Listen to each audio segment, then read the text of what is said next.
बिस्मिल्लाहिर्रहमानिर्रहीम।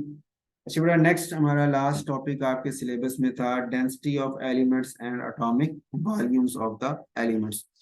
तो density of element से क्या मुराद है कि जो एटम्स पैकिंग रख रहे हैं, साथ साथ जुड़े हुए हैं, तो उनकी डेंसिटी क्या है। डेंसिटी का लफ्जी मतलब तो आपको पता है, मास पर यूनिट वॉल्यूम हम करते हैं। इसकी डेफिनेशन ये लिखिए, मास पर यूनिट वॉल्यूम। अब एटम के पास मास ज्यादा हो और वॉल्यूम उसका छोटा हो तो उसकी डेंसिटी ज्यादा हो। वॉल्यूम कम होता जाए तो डेंसिटी ज्यादा, और मास ज्यादा होती जाए तो भी डेंसिटी ज्यादा। मास की ये डायरेक्टली है और वॉल्यूम के ये इनवर्सली प्रोपोर्शनल होती है। ठीक हो, D is equal to M over V है ना, तो वी जो है वो डी के इनवर्सली हो गए। अच्छा, अब आपने ये देखना है ट्रेंड डेंसिटी का देखते हुए कि पीरियड में जाते या ग्रुप में जाते हुए वॉल्यूम में क्या फर्क पड़ रहा है या मास में क्या फर्क पड़ रहा है, उसकी बेस पे फिर हम कंपैरिजन करके बताते हैं कि डेंसिटी में क्या चेंज आ रही होगी। अच्छा, पहली बात तो ये आपने याद रखनी कि डेंसिटी की जो बात हम करने जा रहे हैं, ये सॉलिड स्टेट वाले जो एलिमेंट्स हैं सिर्फ उनके हवाले से हम अप्लाई कर रहे हैं, दूसरों में नहीं कर रहे। क्योंकि गैसेस की तो पता, वो फिर कई फैक्टर्स आ जाते हैं ना। लिक्विड में या गैसेस में तो और ज्यादा प्रेशर वगैरह ये वो फैक्टर आ जाते हैं जो डेंसिटी को मॉनिटर करना शुरू कर देते हैं। उसमें फिर हमें और पैरामीटर डिफाइन करने पड़ेंगे, सारों के लिए खास फिक्स वैल्यूज करनी पड़ेंगी ताकि सारों को कंपेयर किया जा सके। तो अभी हम सॉलिड की बात करें तो वो इतना प्रेशर वगैरह एक्सटर्नल के ऊपर डिपेंड नहीं कर रहे होते। तो ट्रेंड में हम लिखते हैं जी, डेंसिटी फर्स्ट राइज होती है, पहले बढ़ती जाती है, उसके बाद ये डिक्रीज होना शुरू हो जाती है from left to right in the periods. ठीक हो गया। वजह इसकी क्या है कि stronger and compact binding leads to high density. Density क्यों बढ़ रही थी कि बाइंडिंग जो है वो मजबूत होती जा रही। वो क्यों मजबूत हो रही है कि बाइंडिंग डिपेंड करती है नंबर ऑफ वैलेंस इलेक्ट्रॉन पे और एटॉमिक साइजेस पे। अब एटॉमिक साइज जब आप लेफ्ट से राइट जाते हैं, एटॉमिक साइज छोटे हो रहे होते हैं, वैलेंस इलेक्ट्रॉन ज्यादा हो रहे होते हैं, तो उनकी आपस की बाइंडिंग जो है वो मजबूत होती जा रही थी, जिसकी वजह से डेंसिटी जो है वो बढ़ती जा रही है। बाइंडिंग मजबूत होने का मतलब वॉल्यूम कम हो जाएगा ना, साइज छोटे हो रहे हैं और बाइंडिंग भी मजबूत है, जिसके मतलब ये वॉल्यूम कम होगा, वॉल्यूम कम होगा तो डेंसिटी ज्यादा हो जाएगी। तो ये पहला पॉइंट तो होगा ना कि डेंसिटी फर्स्ट जो राइज हो रही है उसकी वजह ये। इसी वजह से जो अल्कली मेटल्स आपकी हैं वो ऑक्यूपाई मिनिमम डेंसिटी, वो चूंकि हर पीरियड के शुरू में मौजूद है, पीरियड टेबल में पहला ग्रुप इन्हीं का है, इस वजह से इनकी जो अल्कली मेटल्स की जो डेंसिटीज हैं वो सबसे कम है, लार्ज साइजेस होने की वजह से। अच्छा, उससे आगे जब अल्कली मेटल से आप गुजर गए, फिर आ गए हैं ट्रांजिशन एलिमेंट्स। ट्रांजिशन एलिमेंट्स की जब हम बात करते हैं तो इन या उससे आगे भी ऐसे ही चल रहा होता है, लेकिन ट्रांजिशन एलिमेंट्स वालों की डेंसिटी सबसे ज्यादा है। उनकी यानी डेंसिटी पहले राइज हो रही थी, उसके बाद फिर डिक्रीज होना शुरू हुई। तो जो ट्रांजिशन एलिमेंट्स मिडल वाले हैं उनकी डेंसिटी सबसे ज्यादा है। ये मिडल से मुराद ट्रांजिशन एलिमेंट्स है। तो highest density values due to large number of valence electron, क्योंकि एस ऑर्बिटल के इलेक्ट्रॉन भी ट्रांजिशन में इन्वॉल्व होते हैं, डी ऑर्बिटल के इलेक्ट्रॉन भी इन्वॉल्व होना शुरू हो जाते हैं, जिसकी वजह से उनकी जो आपस की जो बाइंडिंग है वो मजबूत होती जाती है, साइज छोटे हो गए और डेंसिटी उनकी ज्यादा होती गई। तो ये बात तो ट्रांजिशन एलिमेंट्स तक फिट हो गई कि आप लेफ्ट से राइट जा रहे हैं तो डेंसिटी जो है वो बढ़ती जा रही है। पहले दूसरे ग्रुप में तो वैलेंस इलेक्ट्रॉन ज्यादा हुए थे और ट्रांजिशन वालों में वैलेंस इलेक्ट्रॉन तो वही है, लेकिन डी ऑर्बिटल में इलेक्ट्रॉन ज्यादा आते जा रहे हैं, जिसकी वजह से उनकी वो भी चूंकि वैलेंसी में इन्वॉल्व हो जाते हैं, इस वजह से बाइंडिंग मजबूत होती जा रही थी, तो डेंसिटी भी ज्यादा होती जा रही है। जब आप ट्रांजिशन एलिमेंट्स को क्रॉस करके पी ऑर्बिटल में एंटर होते हैं, उसके बाद आगे पी है ना, तीसरा चौथा पांचवा आगे आठवीं तक जो पी।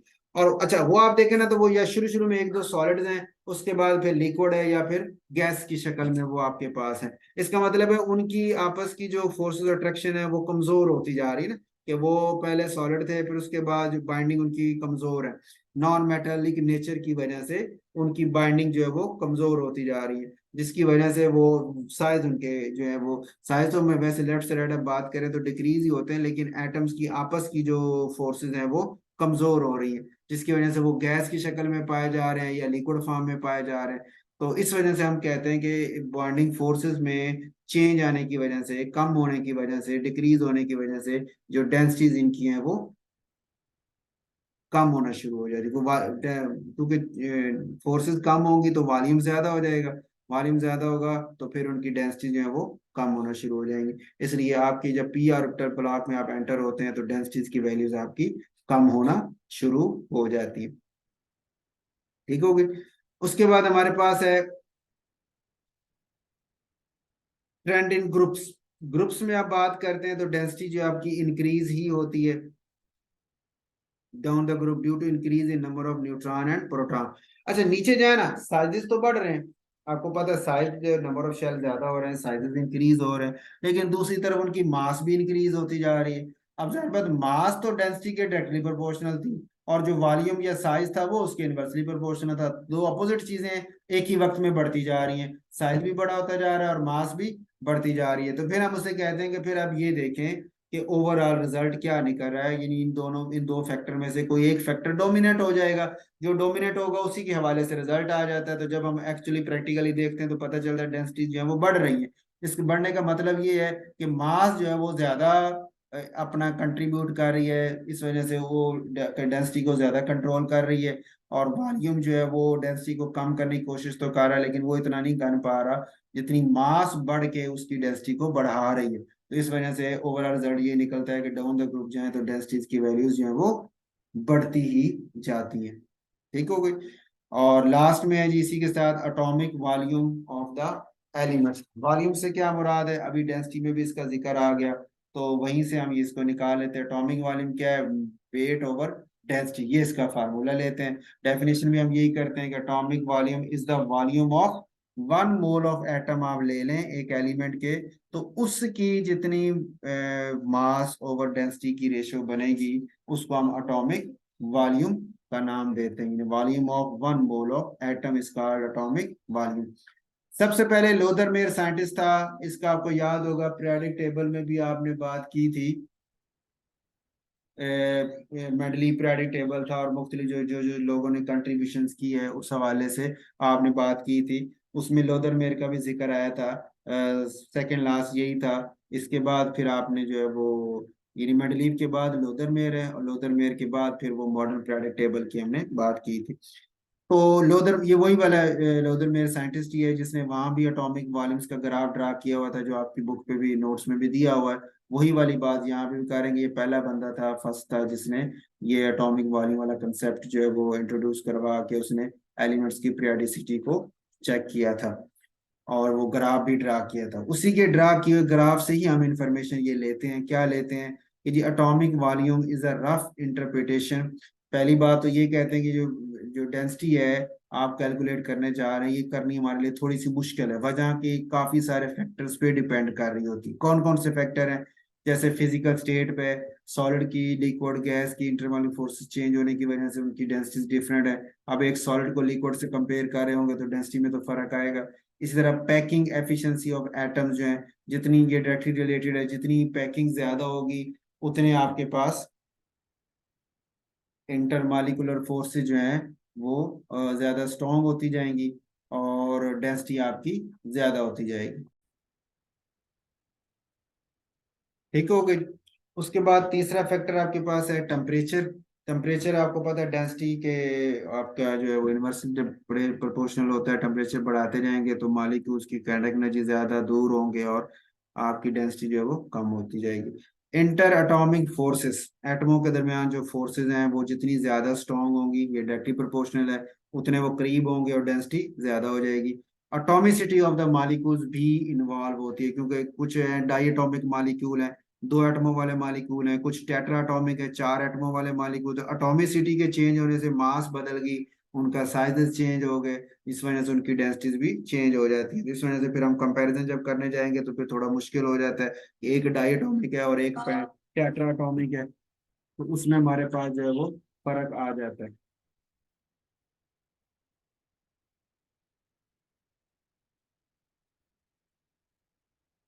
ठीक हो गई। उसके बाद है ट्रेंड इन पीरियड्स।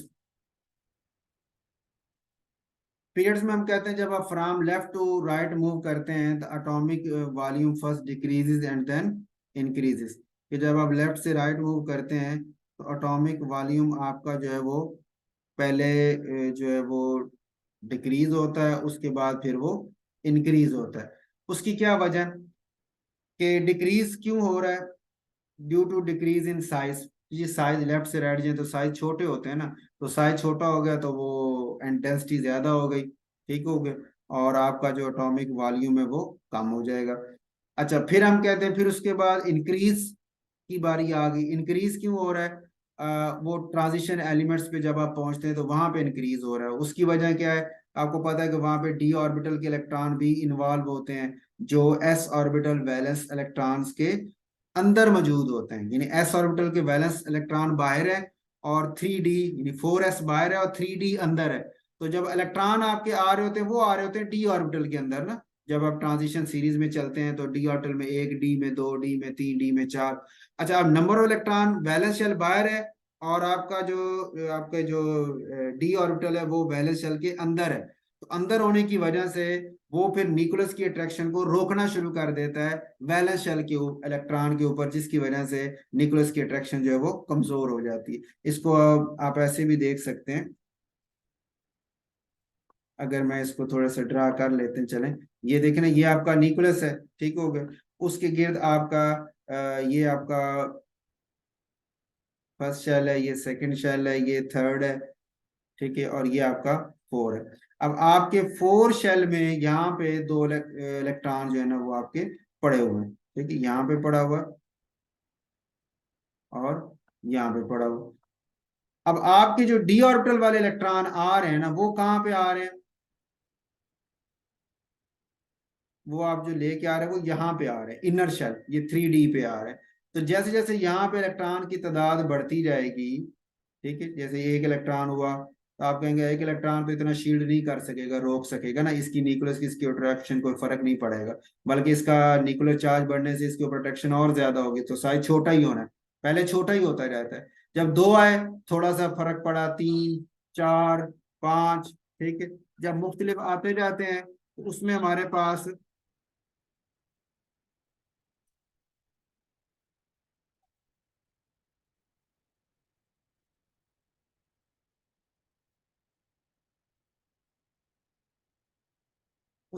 पास जो है ये जो आपके इलेक्ट्रॉन यानी डी और वैलेंस शेल से इलेक्ट्रॉन आते हैं इनर शेल में। तो इनर शेल में आने की वजह से वैलेंस शेल के ऊपर उनकी जो न्यूक्लियस की अट्रैक्शन है वो क्या हो जाती है?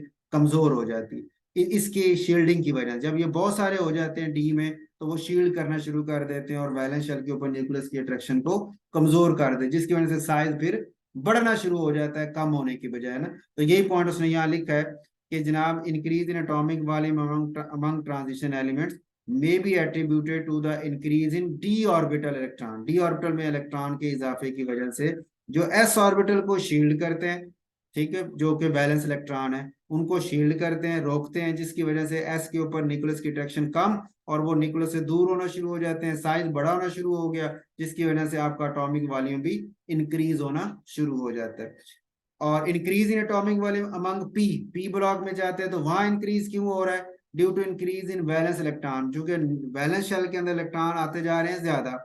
जितने ज्यादा होंगे उतना आपका एटॉमिक वॉल्यूम जो है वो ज्यादा हो रहा है। क्यों? Due to variation in packing efficiency, कि पैकिंग जो है वो उसमें चेंज आते जा रहा है ना, पैक होने की सलाहियत यानी इंटरमॉलिक्यूलर फोर्स जो है वो कमजोर होती जा रही है, जिसकी वजह से साइजेस जो है वो बड़े होते जा रहे हैं और एटॉमिक वॉल्यूम हमारा इंक्रीज हो रहा होता है। तो पीरियड में तो ये ट्रेंड हो गया जी। ग्रुप में आप अप से डाउन मूव करते हैं तो एटॉमिक वॉल्यूम इंक्रीज होता है। उसके इंक्रीज होने की क्या वजह है? Due to increase in number of shell, कि नंबर ऑफ शेल में इजाफे की वजह से, इंक्रीज होने की वजह से एटॉमिक वॉल्यूम जो है वो भी इंक्रीज होते जाते हैं, जैसे हमने पीछे बात की थी। ठीक हो गई। तो यहाँ तक ये आपका मुकम्मल हो जाता है, डेंसिटी वाला भी और वॉल्यूम वाला भी।